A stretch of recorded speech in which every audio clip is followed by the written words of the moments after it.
Hello everyone, reflection of light class 10 NCERT के part 3 में हम डिस्कस करेंगे sign convention for spherical mirror. Means sign convention for concave mirror and sign convention for convex mirror. Sign convention सिर्फ दो rule पे टिका हुआ है, अगर वो दो रूल याद रहे तो कभी नहीं भूलेंगे आप। ठीक है, वो रूल क्या है वो समझ लीजिए। फर्स्ट मैंने कॉनकेव मिरर लिया है। ठीक है, ये मिरर है, ये मिरर का लेफ्ट साइड है और ये मिरर का राइट साइड है। तो लेफ्ट साइड में जो चीज आएंगी वो सारा क्या होगा, निगेटिव। चाहे वो यू हो, वी हो, एफ हो, आर हो, वो सारा क्या होगा, नेगेटिव। और मिरर के राइट साइड जो भी चीज आएगी वो क्या होगा, पॉजिटिव। सेकेंड रूल क्या है, प्रिंसिपल एक्सिस के अबव जो चीज होगी वो पॉजिटिव होगी और इसके जो नीचे होगी वो नेगेटिव होगी। सेम होगा कॉन्वेक्स मिरर के केस में। ये मिरर है, ये इसका लेफ्ट साइड है तो सारा कुछ निगेटिव लेफ्ट साइड में, और जो भी इस राइट साइड में आएगा वो सारा क्या होगा, positive. Above the principal axis positive, below the principal axis negative. Sign convention खत्म हो गया। ठीक, इससे ज्यादा साइन कन्वेंशन में कुछ भी नहीं था। अब हम लोग थोड़ा सा डिटेल में जानेंगे। अब फोर डिस्टेंसेस जो होते हैं, फोर डिस्टेंसेस वो प्रिंसिपल एक्सिस के पैरेलल होते हैं। वो कौन कौन से हैं, object distance, image distance, focal length और रेडियस ऑफ कर्वेचर। वो क्या होता है, प्रिंसिपल एक्सिस के पैरेलल होते हैं। और दो डिस्टेंस होते हैं जो कि परपेंडिकुलर होते हैं। वो क्या होता है, एक होता है ऑब्जेक्ट हाइट और दूसरा होता है इमेज हाइट। मैंने यहां पे लिख दिया है, in spherical mirror we find four distances parallel two and two distance perpendicular to the principal axis. ठीक है, तो वो फोर डिस्टेंस क्या क्या है, object distance, image distance, focal length, radius of curvature, जो कि पैरेलल होते हैं प्रिंसिपल एक्सिस के। अब मैंने इसे डिफाइन कर दिया है, आप समझ लीजिए इसे। Object distance, distance from pole to the object.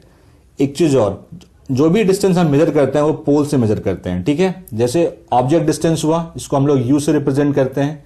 तो distance from pole to the object, जैसे ऑब्जेक्ट यहां पे है तो पोल से लेके यहां तक का डिस्टेंस जो होगा वो होगा object distance. Image distance, distance from pole to the image. अगर मैं मान लेता हूं ये इमेज है तो पोल से लेके इमेज का डिस्टेंस जो होगा that is called image distance, उसको हम लोग वी से रिप्रेजेंट करते हैं। Focal length, distance from pole to focus, pole से लेके फोकस के बीच का डिस्टेंस क्या होता है, फोकल लेंथ, जिसको हम लोग स्मॉल एफ से रिप्रेजेंट करते हैं। Radius of curvature, distance from pole to the centre of curvature, इसको कहते हैं radius of curvature. Means pole से लेके सेंटर ऑफ कर्वेचर के बीच का distance that is called radius of curvature. ये चारों क्या होंगे, पैरेलल टू प्रिंसिपल एक्सिस। अब आते हैं height of object.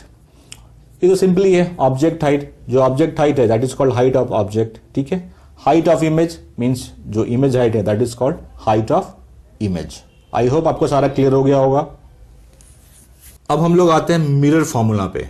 Mirror formula means relation between object distance, image distance and focal length. तो मिरर इक्वेशन क्या है, जिसको कहते हैं mirror formula, 1 by v plus 1 by u equal to 1 by f, means 1 by image distance plus 1 by object distance equal to 1 upon focal length। ये था आपका mirror formula, relationship between u, v and f।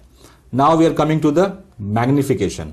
देखिए plane mirror के case में क्या होता है, plane mirror में क्या होता है कि हाइट ऑफ ऑब्जेक्ट और हाइट ऑफ इमेज दोनों इक्वल होता है। ठीक है, लेकिन स्फेरिकल मिरर के केस में हमेशा ये चीज नहीं लागू होता है। मैंने यहां पे लिखा हुआ है The size of image formed by plane mirror is the same as that of object। लेकिन इस स्फेरिकल मिरर केस में हमेशा ये चीज नहीं होता है, कभी कभी होता है।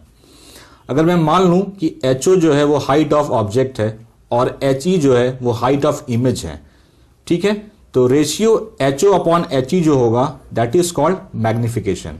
ठीक है, अगर HO हाइट ऑफ ऑब्जेक्ट है और HE हाइट ऑफ इमेज है तो इसका ratio HO upon HE that is called magnification. इसको हम लोग कहते हैं मैग्निफिकेशन और इसको रिप्रेजेंट करते हैं किससे, M।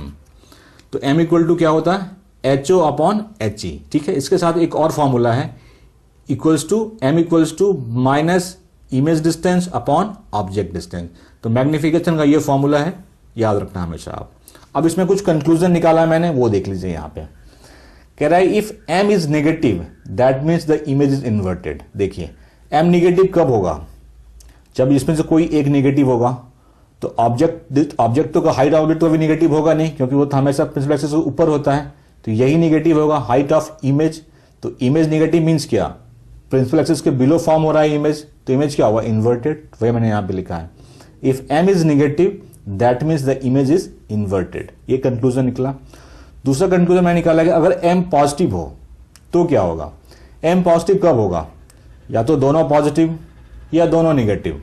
तो ये तो निगेटिव कभी होता नहीं है, इट मीन्स क्या होगा, दोनों पॉजिटिव होगा। हाइट ऑफ ऑब्जेक्ट और हाइट ऑफ इमेज दोनों पॉजिटिव, मीन्स ये दोनों ही प्रिंसिपल एक्सिस के ऊपर होंगे। तो देखिए, if m is positive that means height of object and height of image have the same sign, which conclude the image is formed on the same side of principal axis।